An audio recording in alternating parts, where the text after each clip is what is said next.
Hello everyone, it's time to review The Sheltered, a game available on Steam for a price of £1.79.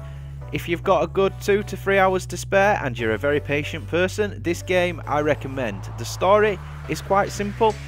Basically, there's a bomb that's going to hit in 24 hours. You have to gather food, supplies, before that timer runs out and save as many people as you can. However, there's limited spacing, so you have to pick who you want to save. I throw in some complex puzzle systems and some very frustrating puzzle systems, which will test even the most patient of person, and you will get quite a good fun game. So let's get into the actual core concepts of the puzzle systems themselves. Some puzzles give clues with sound. So this one, for example, you have a certain amount of time to get from point A to point B. If you don't get there in time, you get killed by those little zombie-like creatures. And then you have other simple puzzles like this, moving blocks around, which you can only move once. And we found some food. Now we need to make sure that we come back. So same principle again, you can wait, let the zombies move towards you into a much more safer location, and then try and get to the location where you need to go. However, one of the main problems with this game is if you do die, if you run out of bullets, you have to go all the way back to the last time you saved it, which can be highly frustrating. There is no checkpoint systems. For example, this one here, you've got this zombie, a headless zombie, which runs really fast, and using the mechanics of how the system works, you have to try and get the zombie away from you without it touching you. This can take several attempts, and then you get ones like this, which are ridiculous, as you will see in this gameplay. It took me a few attempts to get this game right. The puzzles are just terrible in terms of complexity. You have to time this absolutely perfectly. If you don't time it perfectly, you die, and it's quite a trek as well. And coming up to new puzzles like that one, you have to hit all 4 switches, get through there, then you have a choice to make. Which one do I go down? If you don't do it right, you die.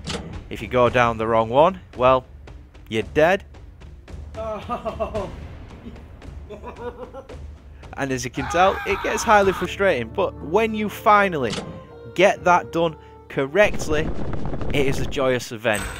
It makes you happy, it makes you smile. You put in that time and effort for these puzzles, and once you complete them, it is a massive relief.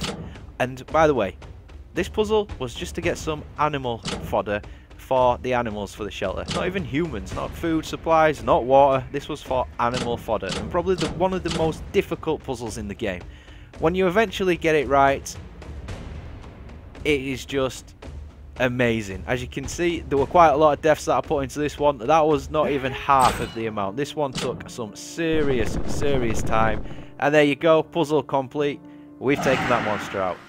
Other puzzles are in there. There's some complex ones, and I don't want to give too much away because I want you guys to experience it, because the part of this game, the majority of this game, is puzzle based. Once you figure out all the puzzles and you get your supplies, that's it.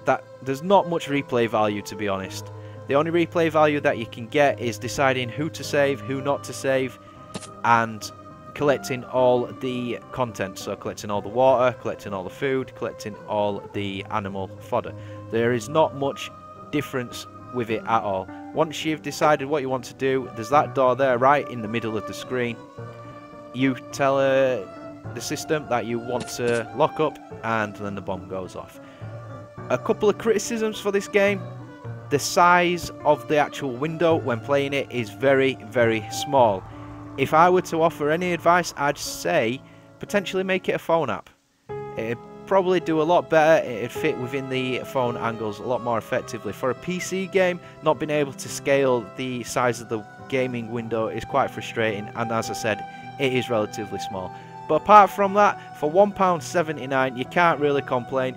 There is some very sophisticated puzzles in there, some very difficult puzzles, but once you get your head around it, the concept of the game is pretty simple.